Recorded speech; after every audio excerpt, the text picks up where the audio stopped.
Well, welcome everyone to eRotary Coastal Club. Today's speaker is Jeff Carney. He's an AIA, AICP Associate Professor at the School of Architecture, and he's involved in several other activities. And so what I'd like to do is, at this time, I'm going to turn the meeting over to Jeff to introduce his topic and give us a little bit of insight on how you're interested in this topic of sea level. So yeah, I was a professor in the School of Architecture at LSU for about a decade, exactly a decade, and I ran the Coastal Sustainability Studio there. Took an opportunity 3 years ago to work on an institute, the creation of a new institute where I'm the associate director here called FIBRE, which is the Florida Institute for Built Environment Resilience. And this is us. We are 7 faculty members, 4 postdocs, and a whole host of graduate students who are across the College of Design, Construction, and Planning, and that's everything from architecture, urban planning, building construction, interior design. And then we have people that are also dual-homed people who are also in archaeology, historic preservation, and engineering. And so I figure this is dangerous. Anyone that puts a picture of 2 globes on their first slide is probably going to overstate something, but I'll try to say what I mean to say here is that sort of a question: are we really at a precipice of a real change in the way we see the world? And I put up the 1987 Brundtland report as this idea of sustainability and oft-quoted development that meets the needs of the present without compromising the ability of future generations to meet their own needs. It's ambitious, but it's also attainable, and this is often associated with the image of Earth in some way as a sort of larger than life and beautiful image. And then you come in a couple years later, 20-some years later, with Johan Rockström's report on the safe operating space for humanity, where they look at these 9 measures of Earth's capacity to sustain itself, and that we are off the charts in 3 of them, right? In terms of climate change, biodiversity loss, and the nitrogen cycle. And so this lays a picture out that I think suggests our relationship and the sort of in the Anthropocene as fundamentally different. And that the idea that we can sustain, that sustainability has meaning, I think, is questionable in a lot of ways. That first of all, sustaining what? And the idea that we can keep things constant in a system where we're seriously out of bounds. And so, what are we facing? We're facing a kind of collision between, and I think especially in the Southeast, between population growth, development practices that are predicated on growth, colliding with sea level rise and increasingly extreme weather, and that these communities are really facing vulnerability tipping points. And I think that we're seeing this now. Clearly, I don't think this is a surprise to any of you. But the thing I want to talk about, and I actually watched Denise's talk this morning, and I think it was really helpful. I hope I can build on that, because she talked a lot about the possibilities within sea level rise, that we don't know exactly what's going to happen, and that we really have to prepare ourselves for a much more dynamic and indeterminate future. And so I like this quote, that things change, and to ignore or resist this change is to increase our vulnerability and forego emerging opportunities. And the idea being that we need to be prepared to take advantage of opportunities that emerge, and that I find maybe a silver lining of optimism in this. And that this is a sort of third wave of a definition of resilience, where an engineering resilience is, in a sense, a bridge that you want it to sway, but you generally want it to come back to where it started in as little time as possible. Where ecological resilience speaks about the ability of a system to adapt and to find a new level of kind of stability. However, those systems can transform over time after a disruption. Adaptive resilience is the acknowledgement that the system will change, but that we don't exactly know what it will change to, and that we need to have the capacity to change in indeterminate ways. And so resilience is the capacity of individuals, communities, institutions, businesses, and systems to survive, adapt, and grow no matter what kind of chronic stresses and acute shocks they experience. And so one more quote, and I'm done with quotes. Over the next decade, the amount of urban substance that has existed on Earth throughout all its history will double. I don't know if that's an actual statistic or generalization, but it's a pretty scary thing. Less than 5% of this will be designed or planned in the traditional manner. And so for someone who's a designer and a planner, this is a pretty shocking thought. But this is Rocinha, which is a favela above Rio. And there's not one element of this entire community of hundreds of thousands of people was designed or planned. And that we as designers and planners need to think about how we're going to influence or even engage in the future of the built environment. And so much of it is going to happen for forces that are outside of our control potentially. So I'm going to talk about two programs, the Florida Resilient Cities program, which is a new effort here in fiber that I'm running, and then the Inland from the Coast project, which is at LSU that I was affiliated with before I left. And so the FRC program was developed to help communities across Florida really deal with their resilience issues. We're in our second year now, and it's bridges the needs of our college and across the university, really trying to connect faculty to opportunities to work in communities around the state. We partner with the Center for Landscape Conservation Planning and the Schimberg Center for Housing to do this. So there's a couple kind of principles that are principles of my work generally, and again, I hope can start to shed some light on how communities can respond to some of the issues that that Denise Reed pointed out last time, the variability of sea level rise.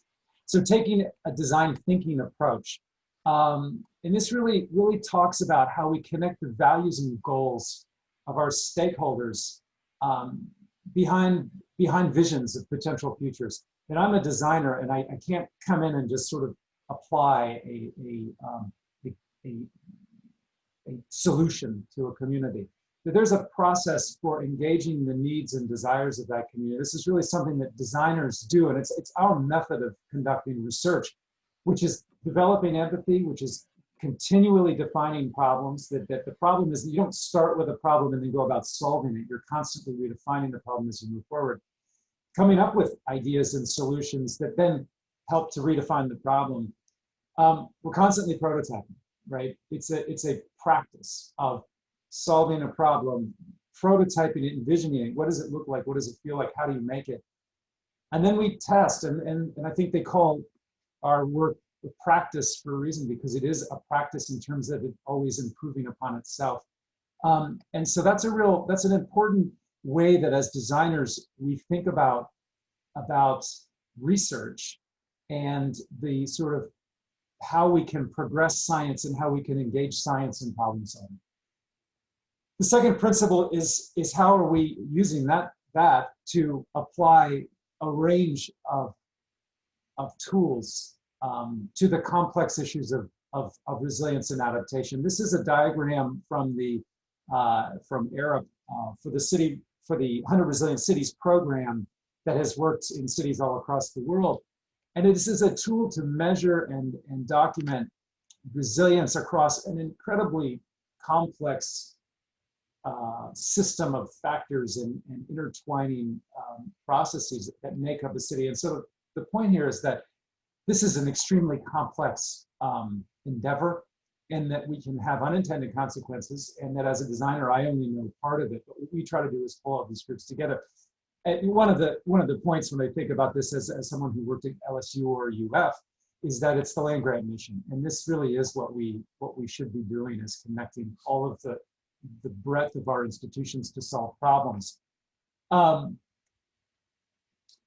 that if we do that, I mean, and I believe this, and I'll try to demonstrate this, is that we can make the science happen faster. And the transdisciplinary research model is about applying it, solving a problem, coming back and using that feedback to improve the science. So I think that it's mutually beneficial for design and science to be applying these issues. So, and the third principle is building local adaptations towards statewide transformation. This is the kind of complexity of the state of Florida, and I thought Louisiana was pretty big until I got here, and it's 21 million people and over 400 municipalities, 67 counties, planning councils, water management districts in one state. And I would say that one of the things that I'm still getting used to is not having a CPRA.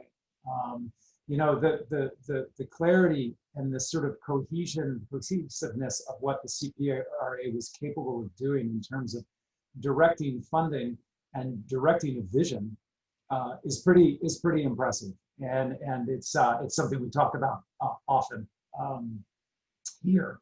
And so our interest is how not only do we work in maybe one or two communities a year, but how we start to build a network that can start to connect in terms of watershed management, and then really influence the way the state works all the way up to the top. So FRC's first year is in the city of Port St. Joe. Hurricane Michael hit the city pretty hard. It devastated Mexico Beach, which is about 15 miles to the west or northwest. So the city had significant damage. I think I don't have a picture here. Significant flood damage, significant wind damage. It wasn't nearly as bad as its neighbors, but the entire region was devastated. And so we came in over a year ago and started working with the community on their long-term recovery. And I think beyond, I'd say we're working on issues quite beyond recovery. And so the process of our work is first this question of developing and understanding. And the program is designed to move fairly quickly. We will spend 1 to 2 years in the community and hopefully have multiple communities going on at the same time. We don't lay down our kind of tracks forever in a place. We're there to try to set up research projects, solve problems, and then we kind of move on to the next challenge. And so really trying to listen to the community. We came in completely without knowing the place. And so we started off with a workshop of city leaders and community members in terms of really getting a sense of what the issues were. It was sort of a SWOT analysis effort. The second aspect of the project is that we take the needs that we've compiled, the people who have sort of emerged out of that process as potential project champions, and bring that back to UF.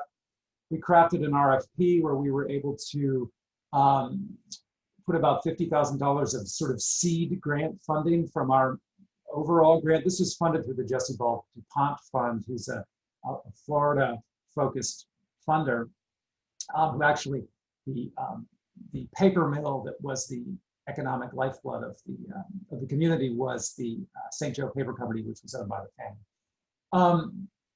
And so we would come back to UF and try to build partnerships where we would have a competition. We had a competition to support courses, faculty research, and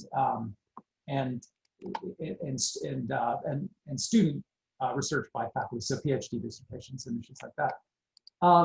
We funded 8 projects last year in 3 themes, so community narratives, built natural landscapes, and housing policy. And I won't go into too much detail of these now, but they range everything from course-based research to a dissertation to some faculty-led research projects. But fairly quick. We fund them in January and they finished up in June. So over the course of the year, we worked with 37 faculty members, 44 students, 13 departments, and 4 research institutes, and that we had countless meetings and interviews and all kinds of engagement with the community. And some of significant last quarter of that was in COVID, so it made it difficult, but it was still possible. It's just a little smattering of the work, and this is everything from park design to housing policy work to a photo documentation of communities members who took cameras and went out and documented the community and the issues that they faced. And so we really try to enable the faculty to kind of find a topic within this issue of resilience quite broadly, and then our role is kind of pulling it all back together. And real briefly, I'll show a short video of a course that I taught that I think sums it up. So the objective of the class is to bring the students together from a range of different disciplinary backgrounds to put the skills they're learning in their own disciplinary fields together to solve problems in a real life situation and follow it. So the class was structured where the students take 8 weeks of lectures from professors all across the University of Florida on issues relating to climate, and hopefully apply everything that they've learned in the lectures on their projects in the community. When we got here, we took several tours throughout the community, and we just saw raw opportunity to develop things, to connect people better, to make better use of the land and also of the social capital, the human capital that they have here. The number of people that we have talked to this week shows the value and the importance of interdisciplinary work for big challenges like this.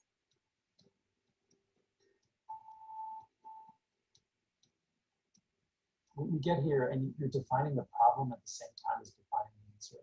And then you define the answer, then you go back and you redefine the problem. It's a constant dialogue, and yet that learning has to be applied. You have to take it out of the context of university, where oftentimes it can be kind of clean and safe, and to sort of act as you go along, to learn as you're making decisions. It's really important. It was a really intense process. I almost felt like I was working on a court case. You're giving an issue and then you have about 8 weeks to work on it. And so as a future attorney, I think it's really important to work with people from other perspectives and learning to talk to members of the community, because that is what ultimately helps shape your legal strategy. It's an educational experience that you don't get anywhere else in the universities. It's valuable to us, the learning experience. It's valuable to the community for receiving our help.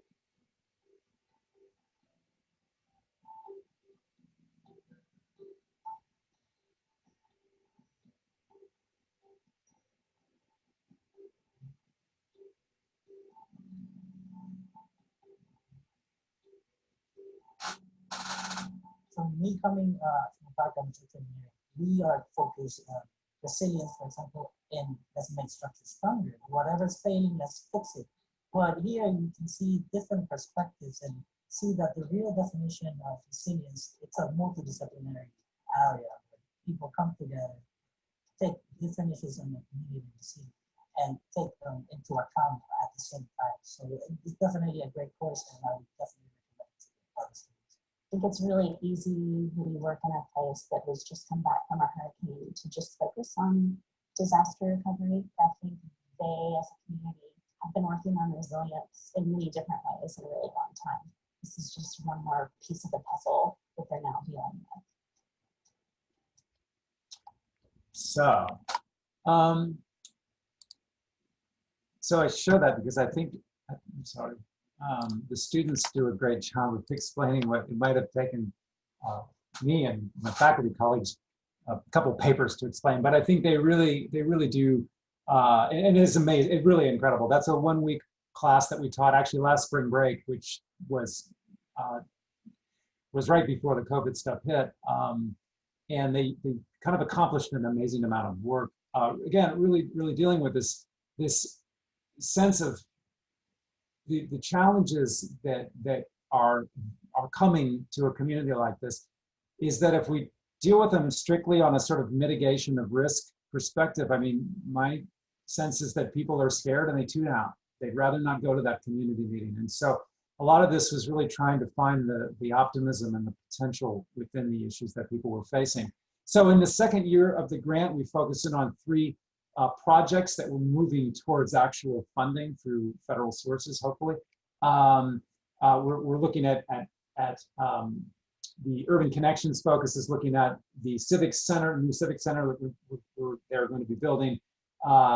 Environment is looking at the parks and ecosystem services within the city in terms of flooding and drainage.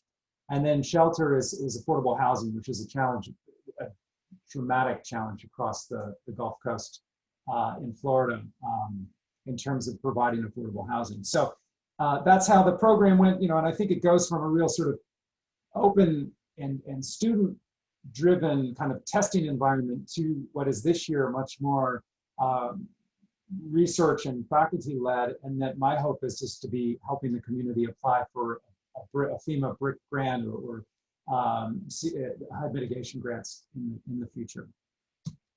So the second project I want to talk about is the Inland from the Coast project being developed and currently still ongoing with the Coastal Sustainability Studio. So you all are familiar with the rain event we had in 2016 in Baton Rouge. And so I don't need to introduce that, but this grant came about as a response to the devastation we faced in the city and the region.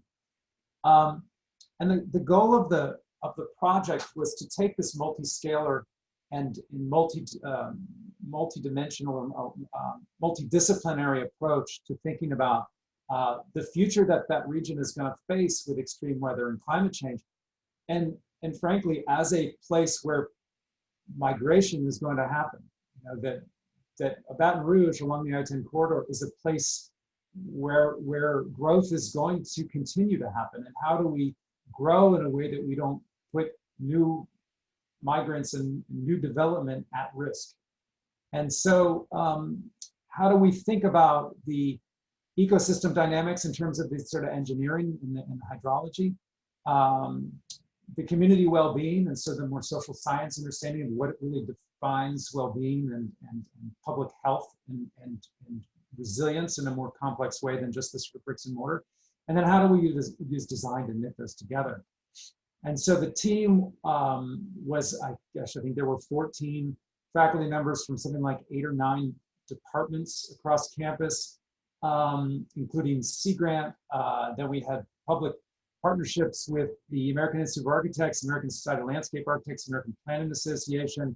So a really diverse process about research and really applying it to these professional organizations. And so the big idea was, how do we think about storm surges at the large scale, how storm surge and riverine flooding come together at some point, and in this region that fulcrum or that kind of joint is moving further north. How do we think about the localized issues of the conflicts of political boundaries overlapping hydrological boundaries? That we got this grant shortly before the Louisiana Watershed Initiative really picked up steam. And so the thought here was, well, how do we manage those issues? And since then, the team has really worked closely with these, between the parishes and the LWI. And then last, projects within the area. What does it look like to think about a school? What does it look like to think about the issues that Denham Springs is dealing with? And so Clint's not here. I don't think I asked him for some slides this morning, so I can't explain them. But the point is that Clint Wilson and his team were a third of the project.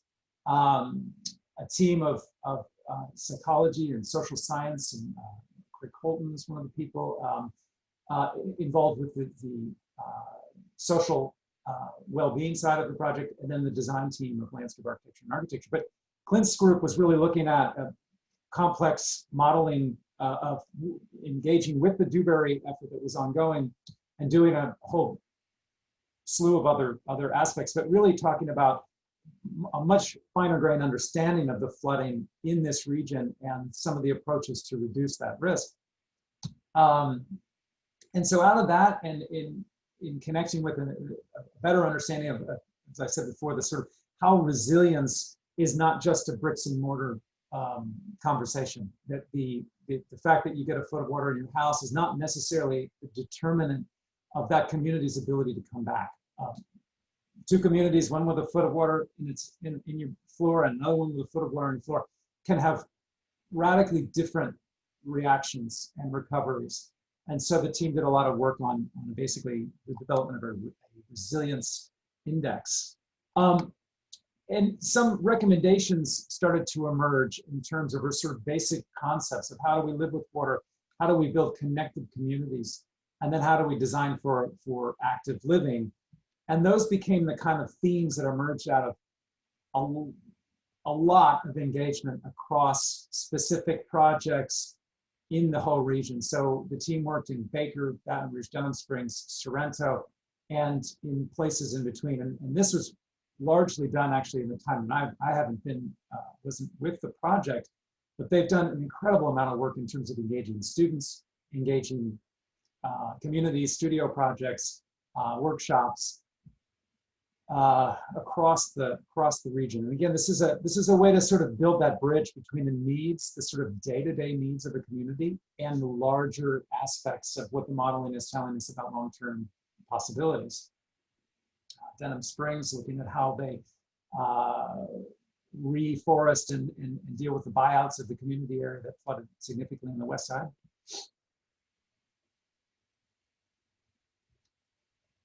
This is a project in the Plank Road corridor in Baton Rouge, actually won an award recently. And you know, and I think this is important because this is an area that is largely racial minority. It's largely economically very depressed, and that issues of flooding, you're not going to solve the problems of this community through drainage alone, right? Drainage is an issue, but the larger issues of transportation and housing are just as important to this community. So it really is a multi-disciplinary issue. One of the parts that we've just now completed, and the whole team was really a part of this effort, was a workshop with a series of workshops. We ran a workshop with a group of about 25 or 30 design professionals, engineers, and planners, developing scenarios of the future. And Gary will probably critique the way I define scenarios, but we looked at a series of what we called sort of possible futures.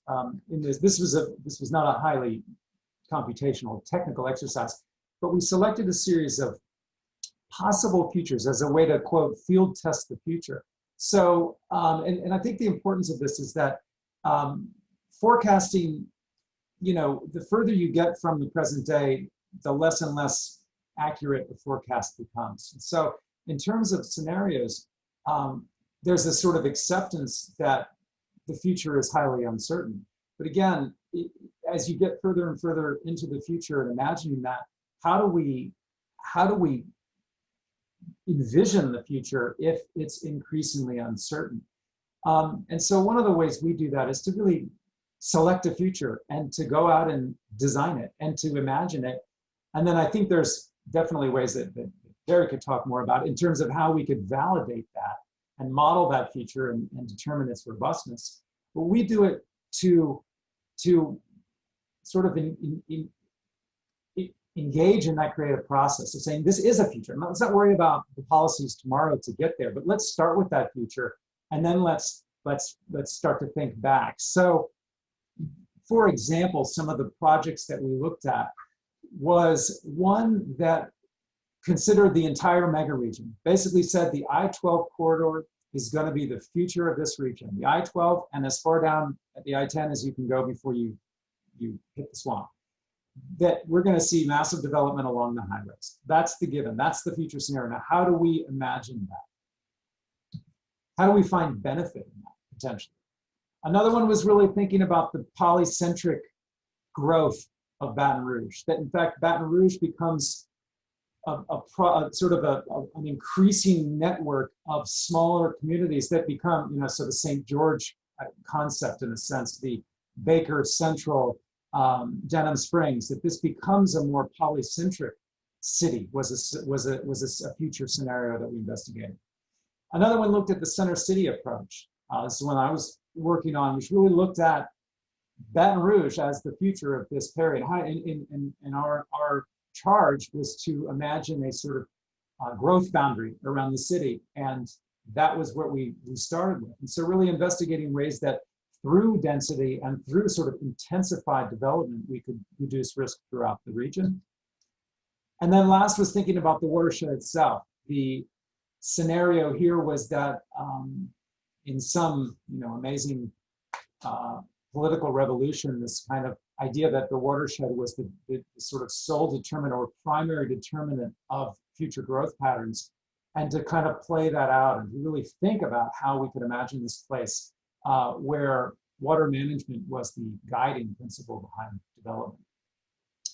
And so that workshop was great. It was quite successful. And then we had a decision maker workshop about 2 weeks ago with I think about 85 different mayors and elected officials from the region, all on Zoom, and it worked quite well. And so, to sum it up here, I'll just say what's next for us is the Port St. Joe is ongoing, but we have a number of other projects that we're looking at. One in the Halifax River area of Daytona Beach, one in Jacksonville. We submitted a NSF Coastlines and Peoples grant, which really looks at how we apply these methods in partnership with our model, a number of modeling and different artificial intelligence scientists and engineers through an actual gaming interface. And so how we could start to game scenarios throughout the state, see where that goes. Very hopeful. And then there's a couple of other research focuses where we're moving to. The inland migration focus, which to me is the thing that sums it all, kind of pulls it all back together with the Louisiana work that I was a part of, is how do we start to think about that migration inland? And we are definitely starting to see this, is that communities along the inland Florida Ridge are growing rapidly. But some of as a percentage of growth, the Central Florida kind of mega region is growing quite rapidly. And how do we start to think about that moving forward? We think that is something that actually can start to connect Louisiana, Florida, and states like North Carolina, where you have mega regional development along highway corridors for the I-10, I-4, I-95 corridors are really the kind of place where growth is happening. And as inland migration starts to really pick up, not only from our inland, our coasts, but from coasts worldwide, how do those regions accept migrants, accept the process of migration in a way that doesn't deter from ecological productivity, from transportation systems, and actually engages people in the future of those regions in an effective and meaningful way? So that's some of the issues that we talked about. I'll just buzz through that. I got ahead of myself here, but this was looking at the sort of issues again in the same way that we dealt with this and we thought about it in Baton Rouge, was as people are moving, how do we not move those people into a new vulnerable environment? So in closing, I just had a couple questions that I'll leave you with, and then we can open it up for conversation. I think one of my questions is how do we have vision, and how do we help a community with its kind of day-to-day challenges in a world of such uncertainty? And there's, I think there's so many interesting things happening that I know just a sort of the tip of the iceberg of, in terms of the possible the abilities of really highly complex modeling to tell us what the future, the incredible range of possible futures. But how do we translate that long-term possibility down to the community that needs to make a decision tomorrow, and that has its own challenges today, and to make sure that those solutions are in line with the long-term future, so that we might be making iterative day-to-day decisions today, but trying to help those decisions be in line with the kind of long-term trends. And really, part of that is how do we make complexity actionable? I think the master plan is one of these examples of that. Is a highly complex, computational, difficult challenge. And you could see that becoming something that people don't trust, on the other hand, in Louisiana, it seems that the CPRA has done an amazing job at actually building trust and building that kind of ability to think all the way down the line. And it's not just CPRA, but the Louisiana not smart, I can't remember what it's called, gosh. The program funded by HUD. There's other efforts to kind of connect the complexity of the planning with the kind of on the ground community dynamics. So I'll leave it at that.